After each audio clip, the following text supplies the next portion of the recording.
ना तो हम भी अपने लहंगा पे बम रखते हैं। अरे वो ना सुनती हो? सुनाइए ना। तुमको देखेंगे तो जिया सितारे मांगेंगे, तुमको देखेंगे ना तो जिया सितारे मांगेंगे। हाँ? और अपने कांधे से दुपट्टा न सरकने देना पगली, वरना यहाँ के बूढ़े बूढ़ी भी जवानी की दुआ मांगेंगे। तभी तुम्हें तो काला फंस गया।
बीच माँ पहुँचो देवा भारत हवा गोहा रिथ सिद्ध है तोर तलवा बिखरा बिना सनहा सिद्ध करो सब काज हमर हो नमन हजारों हजार नमन हजारों हजार नमन हजारों हजार गौरी के ललना झूले ही डोलना देवा को न्योता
अरे क्या हजी सुना लो जी एक आमा होना तब के ड्रम अब्बर छड़त रिस गा आप कैसे करत रही से अब्बर छड़त रिस गा ते कैसे करे वो कभी काके हो जानता गा सुना ना अजी तुम अपने सीने में दम रखते हो तो हम भी अपने सीने में दम रखते हैं अजी तुम अपने सीने में दम रखते हो तो हम भी अपने सीने में दम रखते हैं और तुम अपने पैर पे बंदूक रखते हो ना तो हम भी अपने लहंगा पे बम रखते हैं।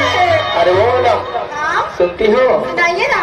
तुमको देखेंगे तो जिया सितारे मांगेंगे तुमको देखेंगे ना तो जिया सितारे मांगेंगे हाँ? और अपने कांधे से दुपट्टा न सरकने देना पगली वरना यहाँ के बूढ़े बूढ़ी की जवानी की दुआ मांगेंगे। तभी तुम्हें तो काला अंधस का काके है अरे तरह की न होया राजा डबरी माना है लेते हो। अरे तरह की न होया राजा डबरी माना है लेते हो। और तू ना छोटे पीटी मास्टर इन्हें बगल में बैठे ना तेरा बनाए लेते बहुत लगा थे उसने करबे कैसे लगा थे सुना था सुना ना बेशरम ला फेंक देना सूखा तरिया में ते जाग जाते ऐसे का और तो रसन पुछी टूरी मनना हाँ सही में नीचा डोगरा थर के भाग जाते तभी तो बताऊंगा सुना अरे फुल्ला सही मर गाल रे। अरे छम छम कर दियाऊंगी छम छम करती चली जाऊंगी। कैसे? अरे छम छम कर दियाऊंगी छम छम करती चली जाऊंगी।